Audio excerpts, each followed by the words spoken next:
no, I didn't. I'm just Why like. it's coming up. It's a coronation. You're just blown away. It's a non Got it. sequitur. Got it. Okay, let's do it.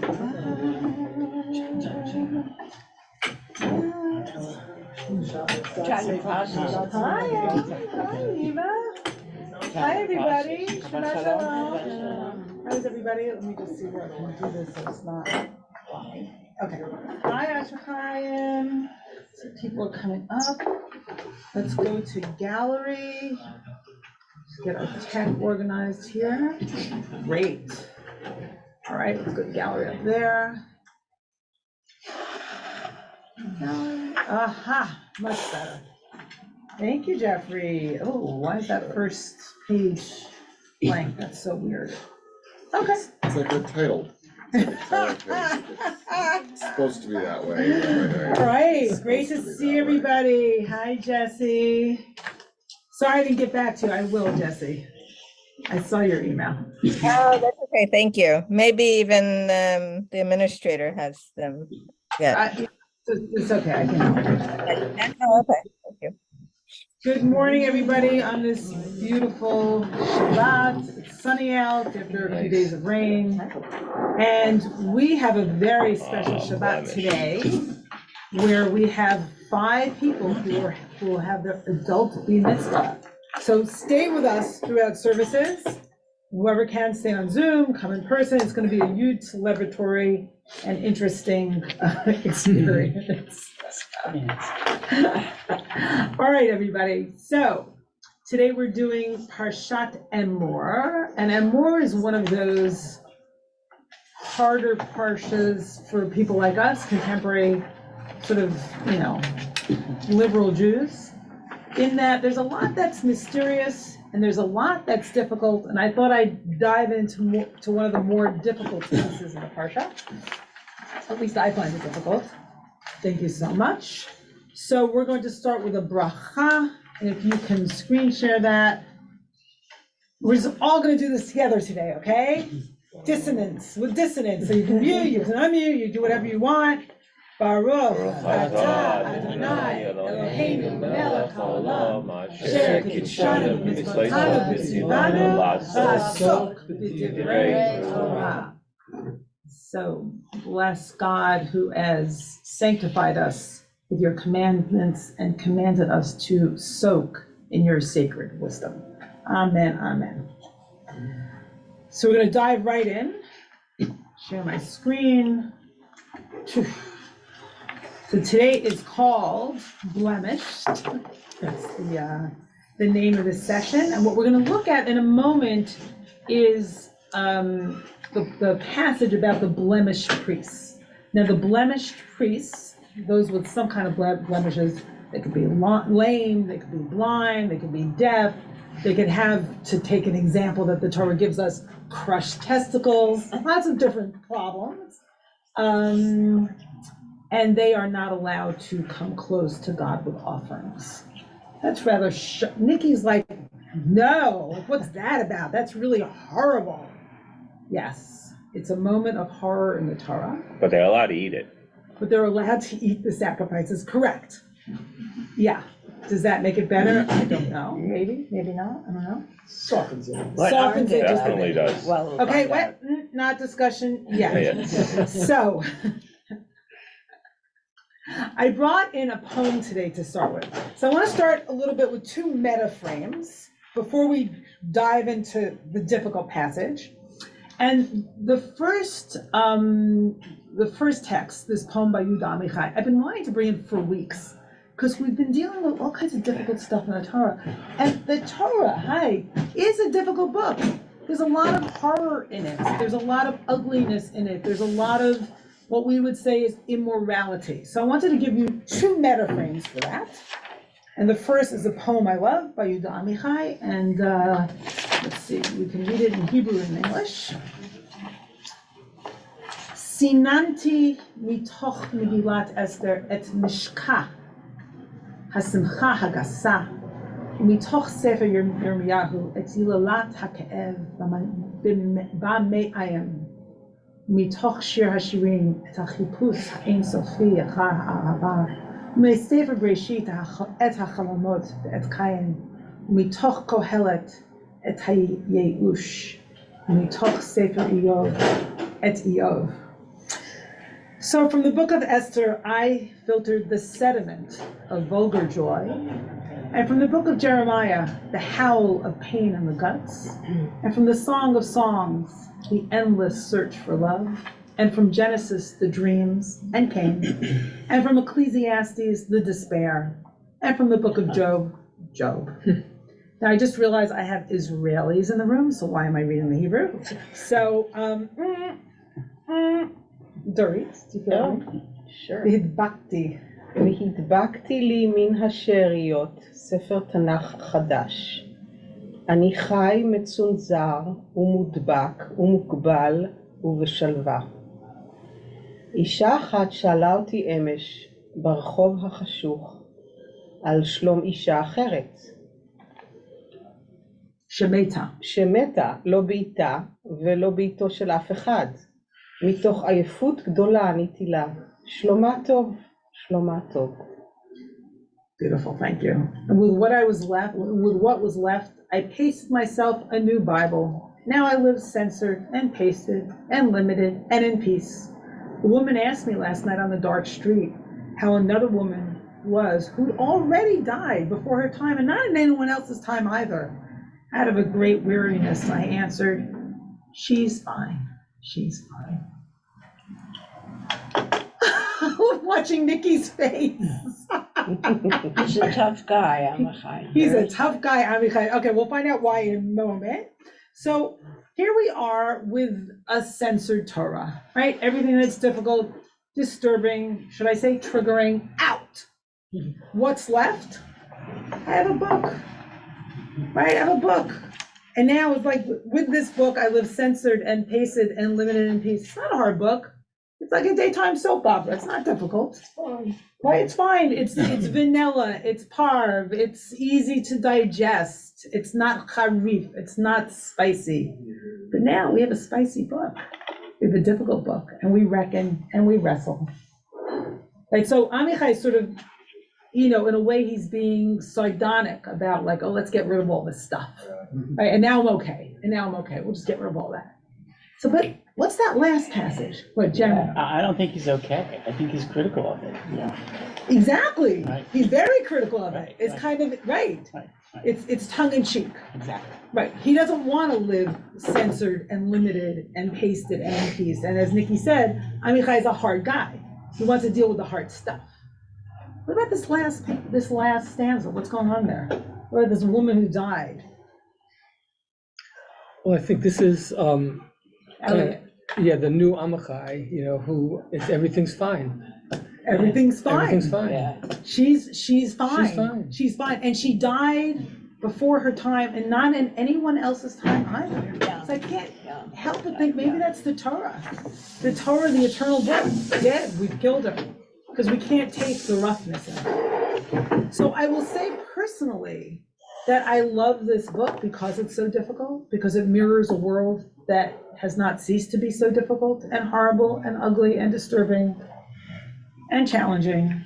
And if we live censored and limited in peace, then we can't really behold or connect to the world as it is.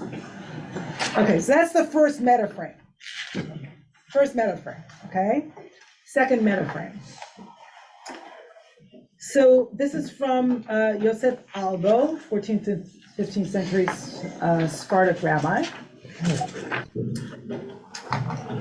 And he says something really interesting here about what the Torah is and how to see it. She'amru Rabotenu, Zechorno Levarcha. So the rabbis say, the rabbis of blessed memory say, Lo karat hakadosh baruch hu brit im Yisrael ella b'shvil Torah sheba'al peh. So God made a covenant with Israel only for the sake of the oral law. Okay, someone quick, explain the oral law. What's the oral law? Why would God make a Torah? Well, actually not why. What does it mean that God made a Torah only for the sake of the oral law? What's the oral law? Everything but the written Torah. everything about the written Torah. So the Talmud and the Interpretation. Midrash and the commentary and Rashi and like all the ongoing, sort of the ongoing conversation about Torah. One could say that what we're doing in this room is, in a sense, oral law, right? Torah continues. It's interpretation. Interpretation. Excellent, Nikki. וזהו לפי שאין מציאות להבנה התורה שבכתב, אלא עם תורה שבעל פה. This is because the written law cannot be understood except with the oral law, and also because the law of God cannot be, okay, now here we get to the point. This is a radical statement. Also because the law of God cannot be perfect so as to be adequate for all times, because the ever-new details of human relations, their customs, and their acts are too numerous to be embraced in a book, in a single book. עוד לפי שאי אפשר שתהיה תורת השם יתברך שלמה באופן שתפסיק בכל הזמנים, לפי שהפרטים המתחדשים תמיד בענייני האנשים שבמשפטים והדברים הנפערים הם רבים מאוד שיכללם ספר. Okay, so this is why נתנו למשה בסיני על פה דרכים כללים נרמזו בתורה בקצרה. Therefore, Moses was given orally certain general principles only briefly alluded to in the Torah.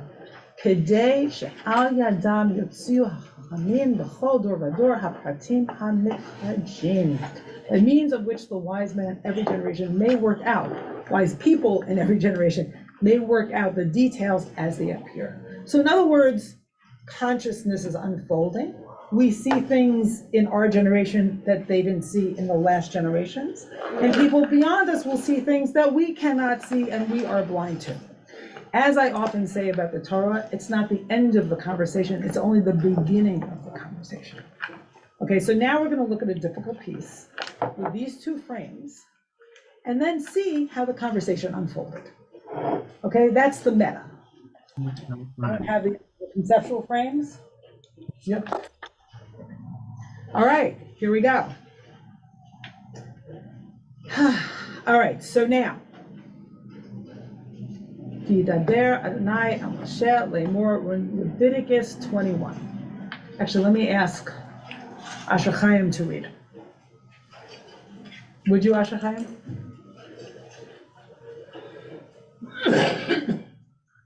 Just getting myself settled here. Okay. Read and translate. Read and translate. וידבר אדוני אל משה לאמור, דבר אל אהרון לאמור, איש מזרעך לדורותם, אשר יהיה בו מום, לא יקרב להקריב לחם אלוהיו. Yud-Heh-Vav-Heh spoke to Moshe, saying, speak to Aharon, saying, any man from your offspring for all generations who has an imperfection may not come close to present the food of his God. Kichol asher bo mum lo I'm sorry. Kichol asher bo mum lo yitrav ish iver o peseach o herem o sarua. I'm sorry, I have to enlarge it on my own screen. Sorry.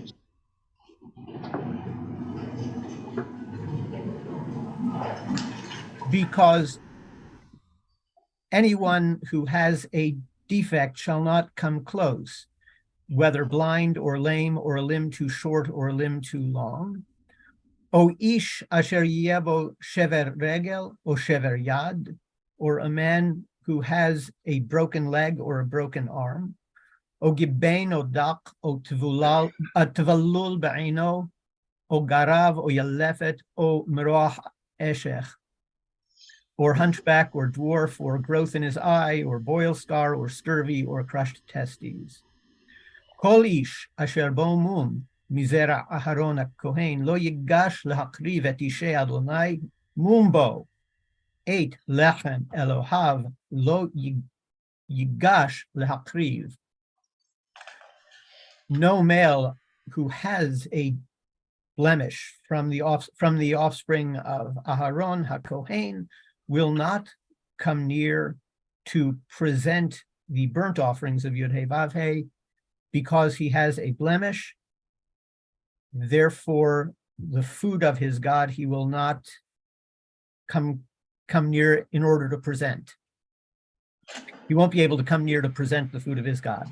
Lahem Elohav miqodashei hakodashim umin hakodashim yochel. The food of his God from the sacred portions, the most sacred portions and the ordinary sacred portions, he may eat. Ach el aparochet lo yavo, ve'el hamizbeach lo yigash kimumbo, ve'lo yachalel et miqdashi ki ani Adonai meqaddesham. However, he may not come close to the curtain or come near the altar because he has a defect, and he shall not profane my sacred place because I am Yud-Heh Vav-Heh, who makes them holy. Vaydaber Moshe el Aharon ve'el banav ve'el kol bnei Yisrael. And Moshe spoke these words to Aharon and to his descendants and to all of the descendants of Israel. So not only can the blemished priest not offer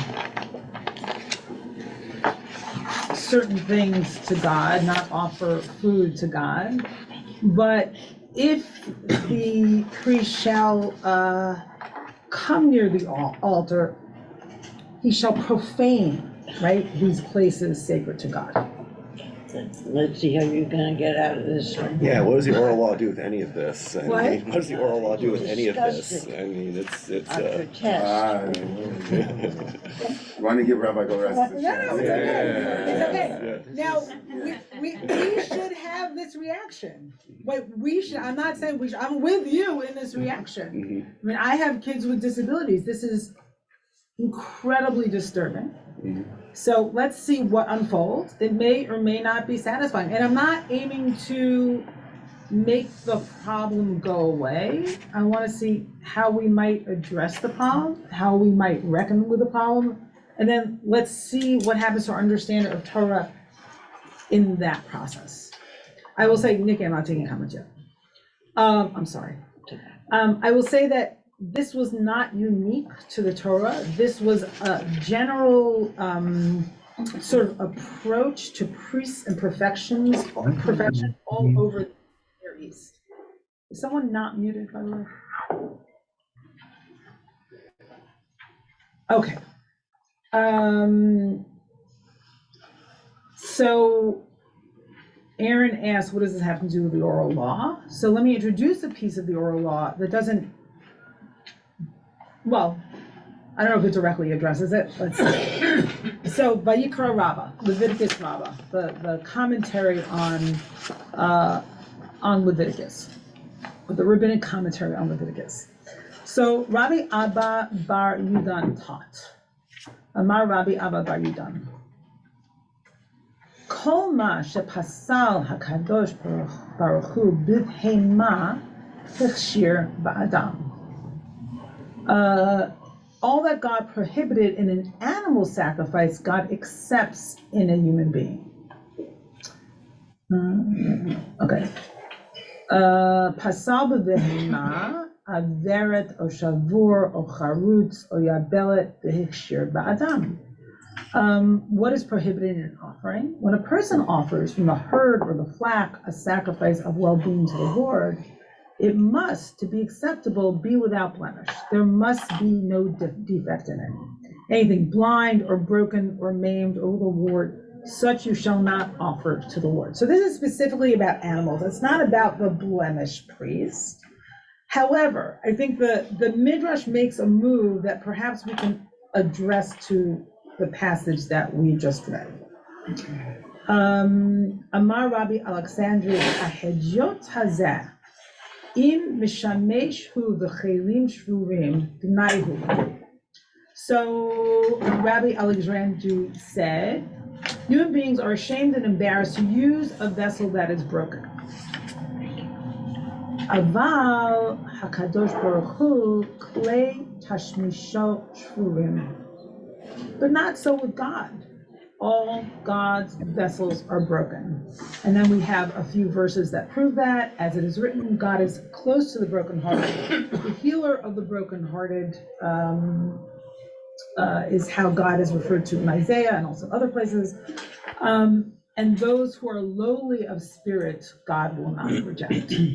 So here, what this midrash is saying is that while we see brokenness, God sees wholeness. Or that God's vessels are broken and that's not a source of shame for God. So if we use this midrash on our passage, then we might say this is of human origin and not of divine origin. Okay, so let me go on with that. I'm going to skip the middle one for a second, and I want to go to something that I think extends that idea. It's the Shulchan Aruch, source 9. And then I'll open things up, and then we'll do some more tests. Okay, so this is the Shulchan Aruch is a book of halacha, of instructions, codified after sort of years of codes and responses developing and trying to sort of really fix the law at a certain moment. And it's still a book that guides many Jews until this very moment. Mi sheyesh lo mum befanav o biyadav kegon shehem bo hekniot o akumot o akushot lo nisa et kapav b'nei sha'am mistaklim bo.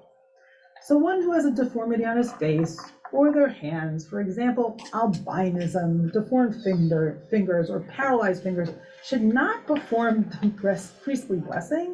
Why? Because the congregation will stare at them. So now we've moved the locus of the problem from the divine to the human, right? We don't want the congregation to stare at that person. So we're going to think about that when we go through the whole passage. V'hu ha'halacha l'mi sheyesh mumim beraglav b'makom she'olim l'duchan below batei shokim. Aha, I see. So this is also the rule for one who has a deformity on his feet, in a place where they ascend to the platform without socks. Is it sokim? Socks? Shokayim. Thank you. V'chen mi shriro yored al zikno, o she'enav zolafim d'ma'ot, v'chen suma be'achad me'enav lo yisa et kapav. And so it is if he has spittle drooling down his beard or if his ears tear up. What? Oh, I'm sorry, his eyes tear up. All right, and similarly, one who's blind in one of his eyes should not perform the priestly blessing. Okay, so now let's get the however here. However, if he is dash in his city, meaning that they are familiar with him and everyone recognizes that he has this deformity, he may perform the blessing even if he's blind in both eyes. Anyone who has stayed in the city 30 days is called dash in his city. So who is this passage concerned about? And whose vision are we talking about now? In other words, if someone is known and everyone knows they have a deformity and they're front of the room, the presumption is we're not only seeing the deformity. So what the passage does is actually, in a sense, ensure that the person in front of us who's doing the ritual is a full human being, is seen as who they are, as someone known and not just for the deformity. Now let's be honest. Is it only the Torah? When you see someone with a deformity on the street, what are you doing? Are you looking? Are you not looking? Are you repelled? Like, let's think about our own vision for a moment before we heap on the injustice of these ancient texts and ask, are we implicated here in some way? It's a primitive reaction. It's an intuitive primitive reaction. In you. Yeah. You're owning it. Yeah, of course I'm owning it, and I think this is the writing of a primitive people. But you're saying we ourselves are primitive people Yeah, now. yeah, Aha, so we're still primitive people. yeah.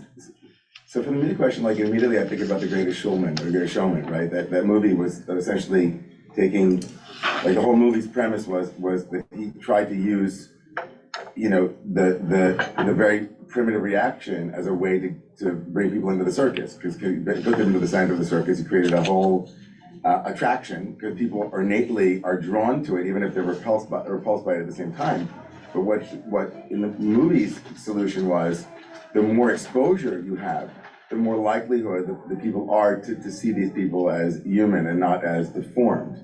And so what's both beautiful about this text and troubling it, Could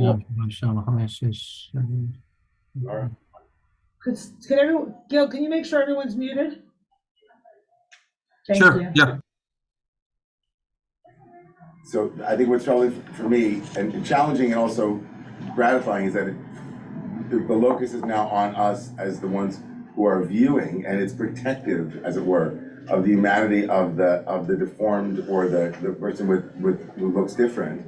But at the same time, its solution maintains the status quo in a way. It's kind of like it both protects them and also, right, it doesn't necessarily believe that exposure could make them more human in some way. But it doesn't protect the status quo, because after a month or after some time. Or a month, right. They are allowed, so I actually think you're wrong, but. You're right. No, I think Yeah. you're right. So then it is actually, you're right. I've not thought about that.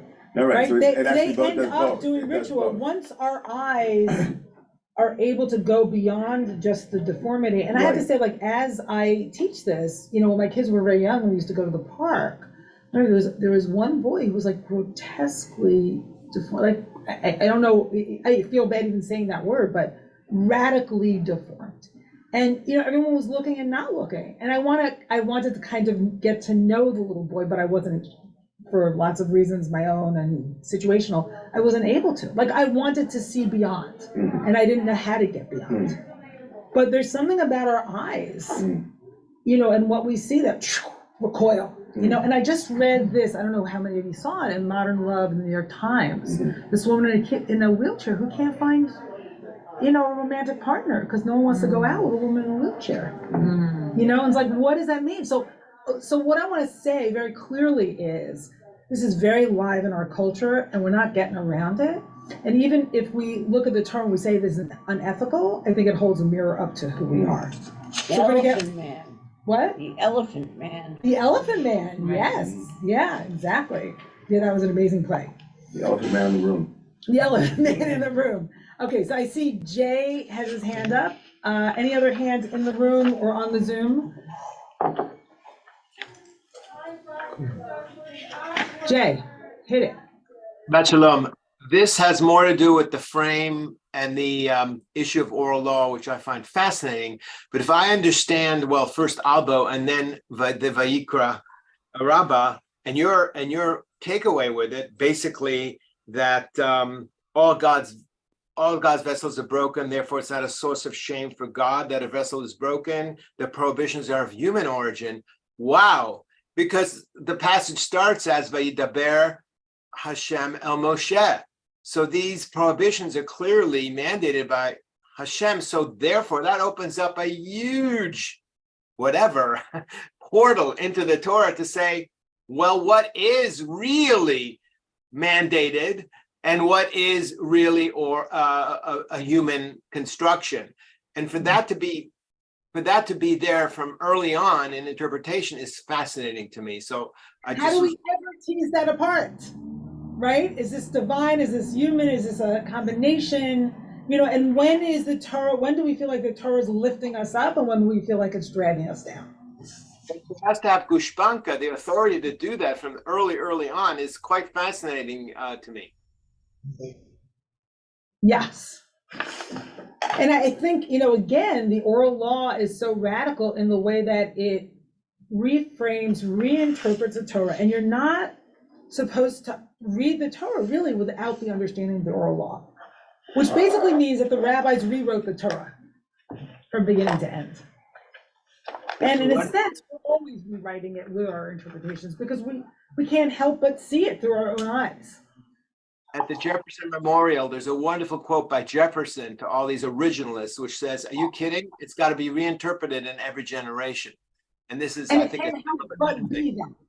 It cannot help but, I mean, we may be originalists, but the truth is we don't have access to the original intent. That's a fantasy in my eyes. We can try to reconstruct the socio-cultural, physical world around, and that will give us more information. But we are still the ones who are doing the digging and the reconstruction and the writing of the history. Like, there's no escaping, our own subjectivity here. And I'm not saying that scholarship is not important. I'm just saying that it's important to remember that there's subjectivity there too. Okay, Alan, Wendy, Paul. But I agree with Jay that this is incredibly radical because this is not an interpretation. Wait, by which one is incredibly radical? what Albo says, because it's not just an interpretation. It's saying that what God said is actually framed by the Jewish people's needs. Yes. Well, does it say needs? Jewish people's reality, maybe. Needs would be even more radical, I think. Okay, maybe I'm making it more radical, but I think that's radical enough that it's not even that they are changing the law. They are completely saying God said something else. Because the scripture says that such a person cannot perform these acts, and he's changing that.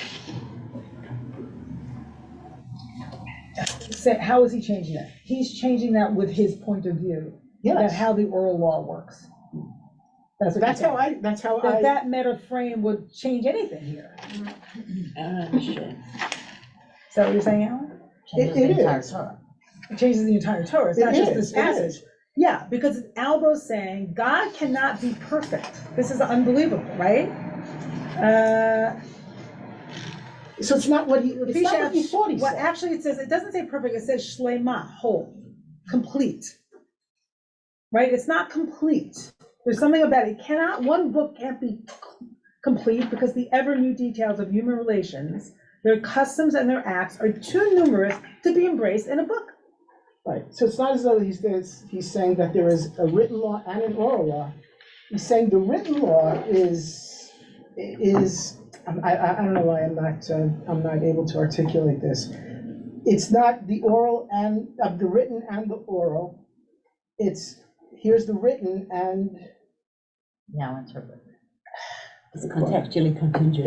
You're right. He's not changing the rules, but he is reframing it completely. Yeah, when you reframe something, you're changing it. Yeah. Which is why I gave you two meta frames at the beginning.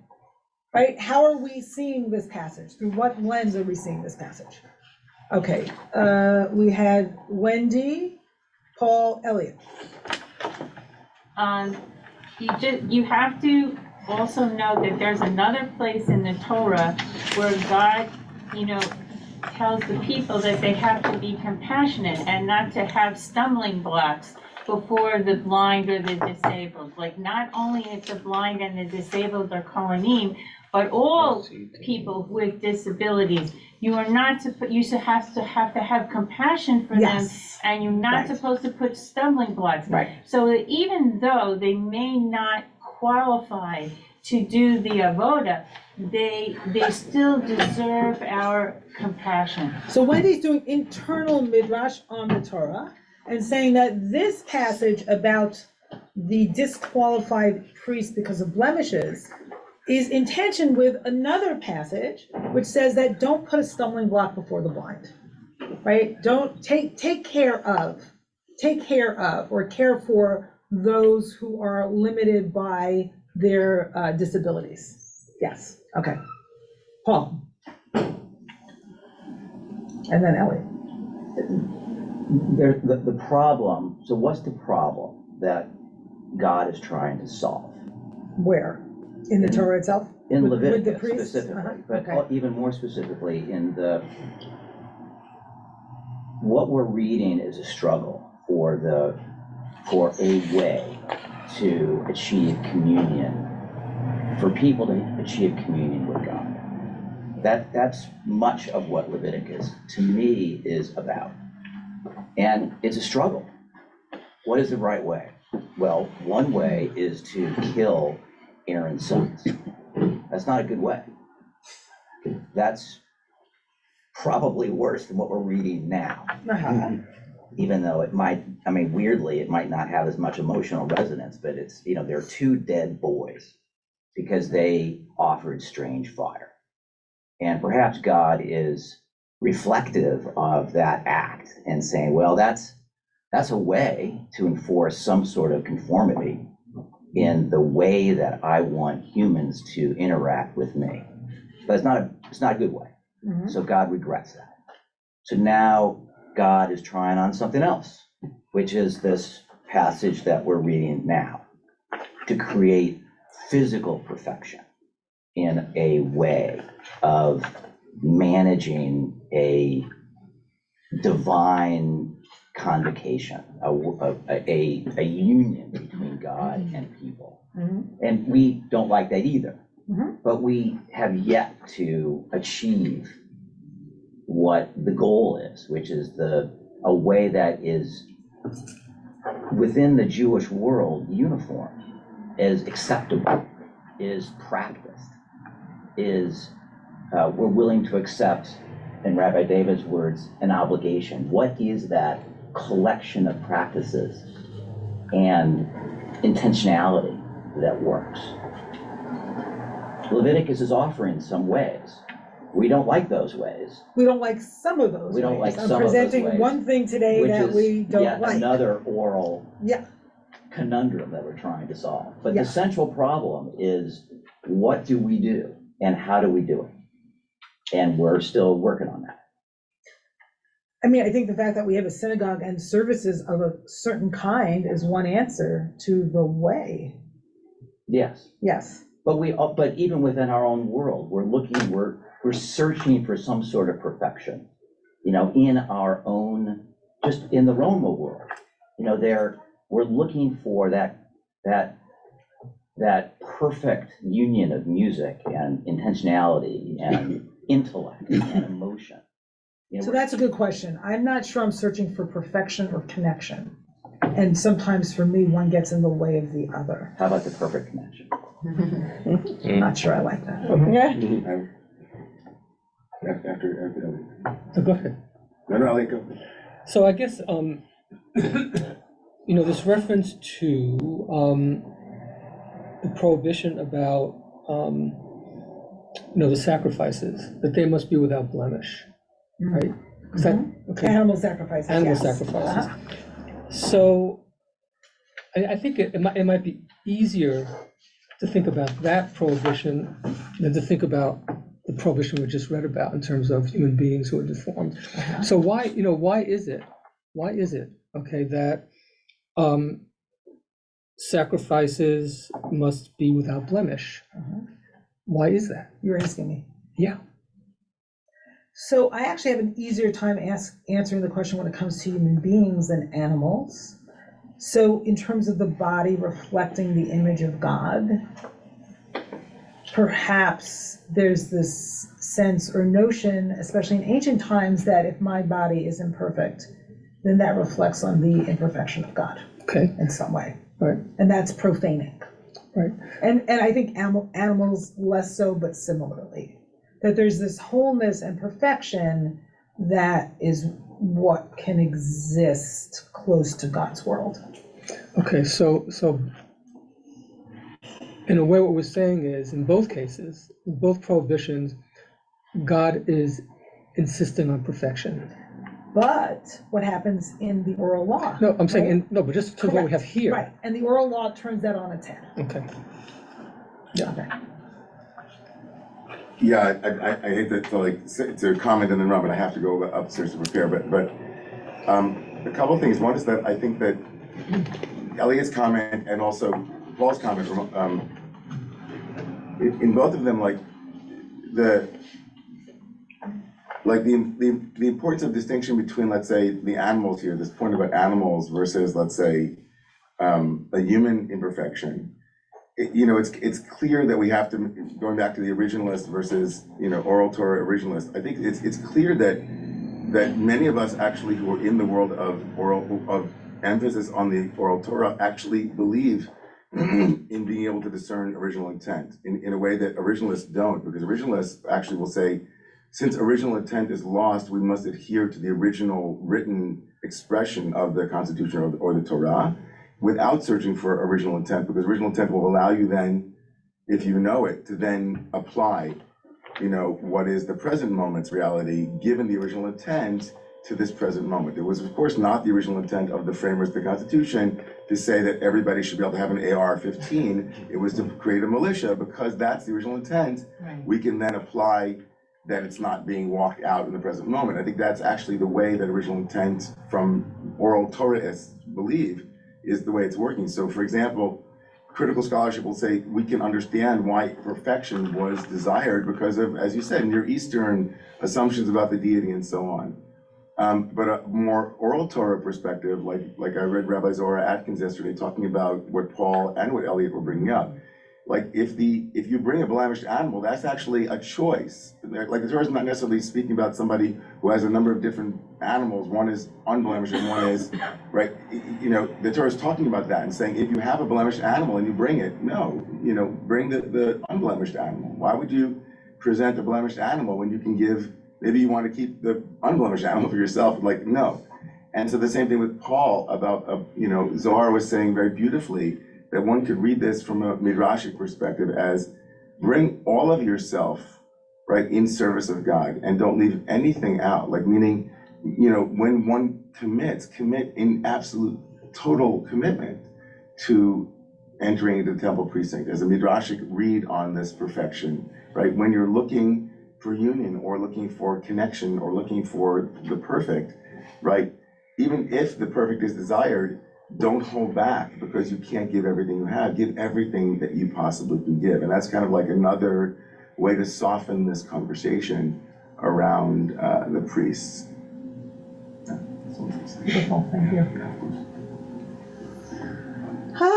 All right, everybody, I'm just gonna say right now that we are gonna end on time because we've got these amazing adult mitzvahs here. So we have 15 minutes. I still want to do some more text. Yeah. So what I know, Jeremy and Nikki, no, I'm just gonna ask for brief comments and I want you to model that, Jeremy. Okay, very good. Thank you. So, Okay, everybody, listen to Jeremy, okay? Starting with what Elia said, you have to ask what was the original intention of this, which is another question. Are there instances where the leadership is allowed to say, no, we're going to make a rule that doesn't make sense, but it really does make sense at the time? And maybe here, if you were not allowed to sacrifice blemished animals, maybe there's a public perception that if blemished people are coming up there, people will get the wrong perception and say it's okay to sacrifice blemished animals. So it's keeping the consistency of the rule to manage PR.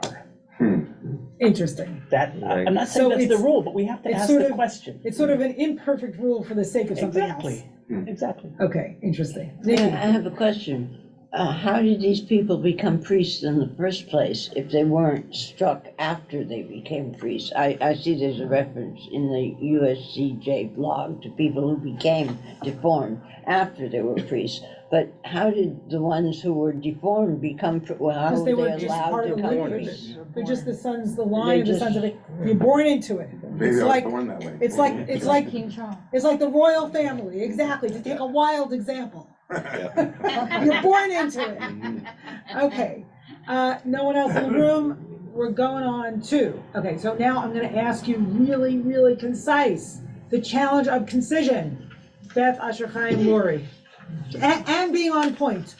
On point. No, sorry, Asher Chaim, go. You want perfection. I want perfection. I want perfection. That's my order, to come close in this room to the holy, brief and on point. Shabbat Shalom. And I have to say, you guys are using up my time with all your expostulations. What I wanted to say was pursuant to what Jay said earlier about the early contradiction of the word of Hashem, that early on we were contradicting Hashem. And I think that makes a lot of sense that we were, if you consider the brit that we have. We're in a covenantal relationship, and in a relationship that in some ways is modeled on spousal relationships. And I can tell you, having been a spouse, that there are times when I corrected my husband when he misspoke. And there are times when my husband corrected me when I misspoke, or we amplified on each other's thoughts. And that is perfectly appropriate in the context of that intimate relationship where you know each other so well. So let me just say what you're saying, Beth. That was beautiful. So covenantal relationship, meaning this is a long-term relationship in which you talk and I talk. We both talk. We have the Torah, and then human beings speak in response, right? It's like a this kind of thing. So no one moment is necessarily perfect, or maybe some are. Okay, I think Paul and I have been running sort of conversation about perfection. Yes. I wasn't channeling that, but yes, that's true. Ashachai. I think there's a danger of anachronistic retrojection. In the time of the Shulchan Aruch, they're concerned about the Kohanim giving the blessing to the people and how the people will perceive the Kohen and be distracted by the looks of the Kohen. But if you go back to the time of the Mikdash, when the temple stood, or in the time of the Mishkan, the role of the Kohen was very, very different. I have a dear friend who lives with cerebral palsy, and he's an advocate for rights, and he's a brilliant writer and advocate, but I wouldn't want him to fix my car because of his physical limitations. The Kohanim had to carry out a lot of rituals that required a lot of dexterity, heavy lifting, and manipulation. But not all those defects that are named would get in the way of physical performance. That's a good question. I don't see it that way. I see it as in terms of movement. Go ahead, as being blemished and imperfect. Well, maybe our understanding of what limits a person's ability to carry out these particular tasks. I don't know. All I know is Josephus writing about the rituals of the Second Temple period. And sacrifices that are blemished, it's offloading your junk onto God because you can't use it for yourself. We don't want people to offload their junk onto God. But okay, I will say that I think what's valuable here, Ashachai, what you're saying is that maybe there's something here that we don't quite get, that we don't really understand. But what I love about this is the Kohanim with Disabilities Act, that even if you cannot perform an action, you are entitled to all of the respect and all of the food, and in the days of the Mishnah, tasks that you could perform. Right. Yeah, you don't lose your status. Right. Okay, beautiful. Lori. So, I was going to follow up with Rabbi David. When we say liberty and justice for all, there's a lot we say in the Constitution that is kind of godly, and it has to do with unity. And for some of you, there were about 10 of us that went up to Albany on Wednesday. Rabbi David was there, and so was Jeff. And we went up to advocate for treatment, not jail, for prisoners. And so there were about 70 people on a bus. And, it was enjoyable. And at the end of the time, Tal said, can we tell other people it's not a big problem to take a day off work and get on a bus and be in a multicultural community to advocate? Yeah, absolutely, but that's a different issue. I want to stick to this issue. No, I don't think it's different because there were whites and blacks, and the people who ran it were black. And it was a white-black effort that also was dealing with justice, and also that we see people who are mentally ill, or we see people that have disabilities as people we don't want to see because we don't see them as human. Absolutely. Like the woman in the wheelchair who needs a boyfriend, and there are people in jail that have trauma. I'm just trying to make the analogy that it's what we don't look at. Okay, thank you, Lori. And it sounds like it was an amazing experience to go in a bus together to do social action advocacy in a mixed community. And, maybe with people that we don't always connect to or want to connect to. So thank you. That is certainly related. Okay, so I want to read a couple of things in the moments that we have left. One is, okay, so the Ishbitzer has like a beautiful passage here, and this is in source 6. And it says, let's see. So he's talking about the blemished priests here. I'm just going to briefly read part of this in English. And it says, the passage, the second, he's divided the parsha into like 5 separate segments and then another 5 segments for the holidays that are 5, and one addresses the other. And he says the second passage about the priest discusses the physical defects that would render a priest, unfit to serve in the temple. A Kohen in this state could harbor anger, a grievance, right? Should harbor, like, what about me? Why am I like disqualified? Against the severe judgment of the Holy One, blessed be they. Why would God plant him among the root of Aaron? So he's part of the lineage, as we were just saying. He's part of the lineage, and he has a defect. So why would he have that defect that prevents him from this kedusha, this holiness? For the kedusha of a Kohen's service is immeasurable. So God, you made me a Kohen, and you disqualified me? How cruel is that? How could you do that? Like, think about the unfairness, and I love this, because now he's imagining what the priest's experience is, the disqualified priest's experience. Just as we see how much kedusha there is in the midst of eating matzah. So he then goes on to say, like, it was such a holiness, right?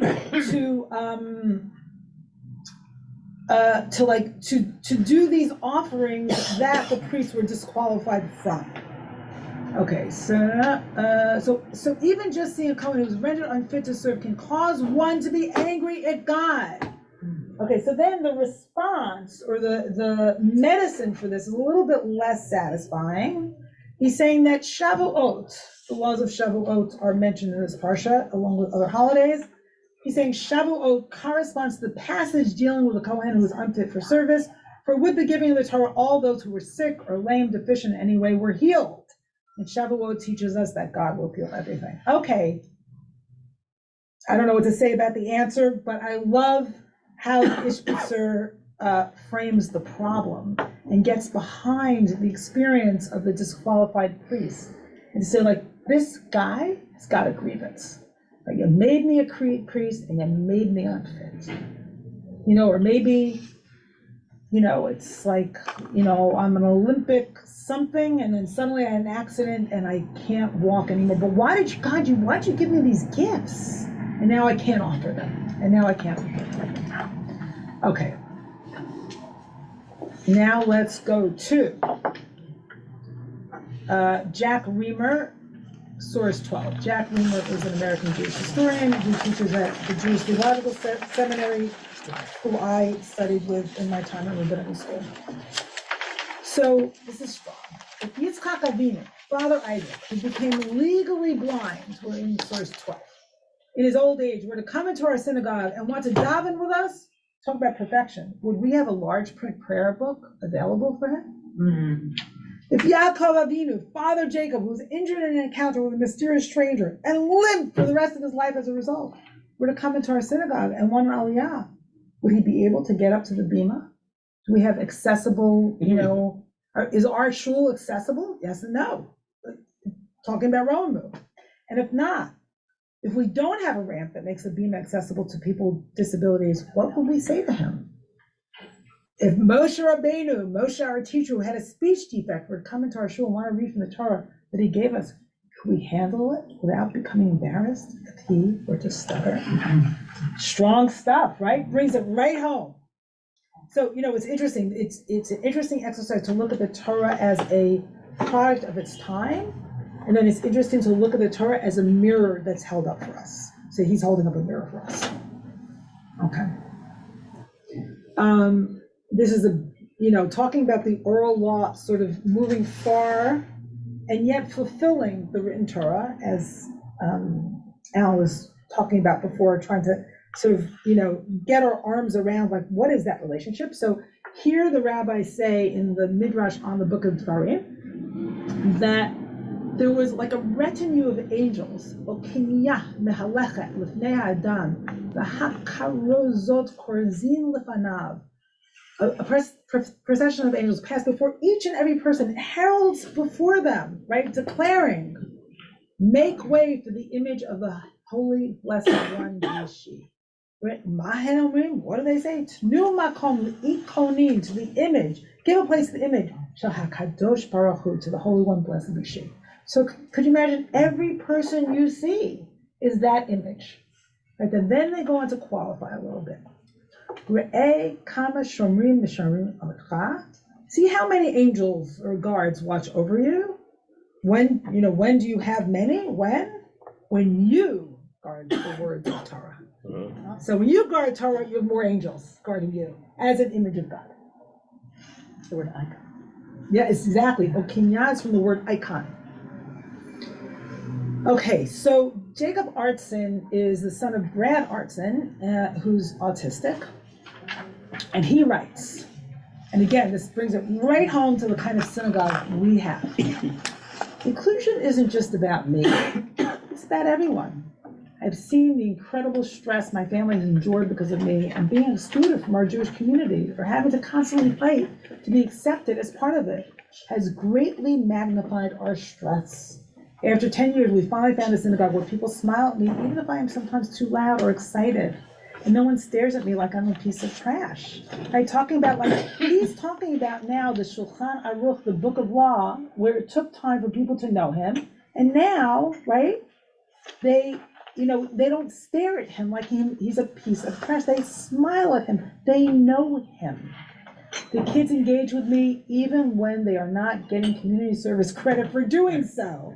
I often wonder how many non-disabled families have the same experience of feeling ignored in their synagogue. The truth is that a shul that welcomes me is a synagogue where everyone can find a place and people want to join and be engaged and involved. And I have to say, my own experience raising kids with disabilities was very difficult because, I was part of a minyan, and this is before I came to Romemu,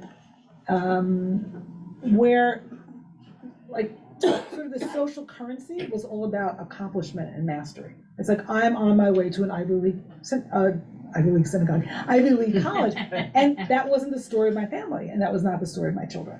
So, it's like, how do you find your place in that kind of culture? And what kind of culture are we creating here?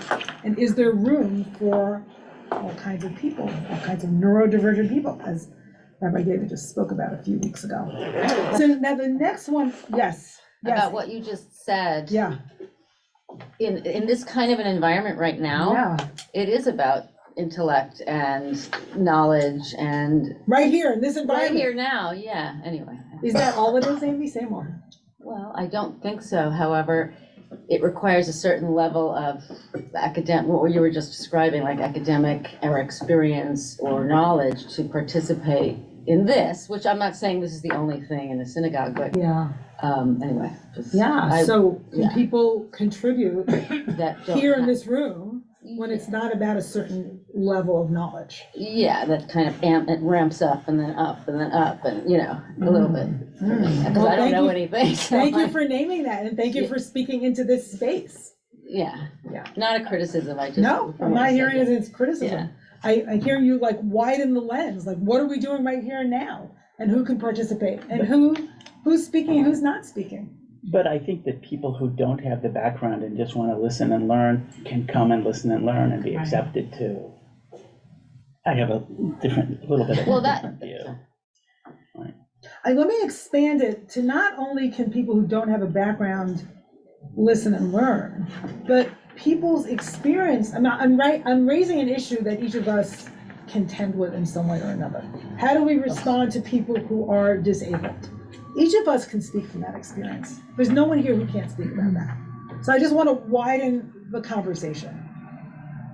oh my God, it's 9:45, what are we gonna do? So, okay, here's what I want you to do. I want you, I'm gonna ask Jamie to speak very briefly, and then I want, before I do that, there's a really fascinating piece, source number 15, by Sonia Renee Taylor. So let me just say a little bit about what she's talking about, and then I'll call on Jamie and bring us in for a landing, as Rabbi David would say. So what Sonia Renee Taylor is saying, I think, really speaks to a pervasive truth that we can't really escape, which is in our society, that ideal of perfect beauty is everywhere around us, right? Mhm. And we watch the Oscars or the Tony, who shows up at the Holy of Holies? The perfectly beautiful, the perfectly coiffed, right? So, and I think we're always, on some sense, in our society, worshiping that perfect beauty. And the whole consumption around that, like makeup and dress and there's no escape. So here she suggests how to be part of that culture and yet do that with awareness and a certain amount of self-love, instead of going to a department store and looking in the mirror and saying, oh, I'm fat, that doesn't look good. I can't be that perfect priest. So that's an interesting application of this whole idea. So again, I think the idea is interesting about the disabled priests, because it's interesting in itself, but it's most interesting and has the most far-reaching applications for how it relates to our own society. Okay, and the last thing on the page, again, we're not going to read it, it's something that's really been reverberating for me a lot. It's where does the Redeemer come from? One of the poor, crippled people who sit around, binding and unbinding their wounds. That's the ranks from which the mumim, the blemished people, are the ranks from which the ultimate redemption will come. The mumim, the blemished ones. Right? The mum singular is blemished, and mumim. What reading is that? The last one. 16. So, remember again, we tried on different frames today, and one frame is the human ability to see. And some of these texts suggest that the divine vision is completely other.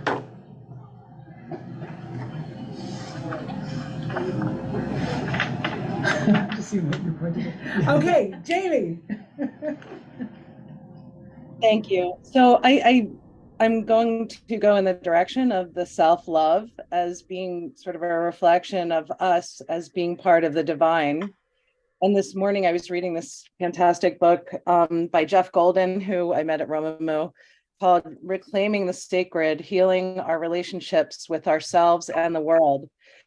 And he's talking about self-love not allowing us to get off the hook or condone negative behaviors, but that the more that we love ourselves and stop harshly criticizing ourselves, because from that point we're inflamed, we're a body inflamed, we're hypersensitive if we're not loving ourselves.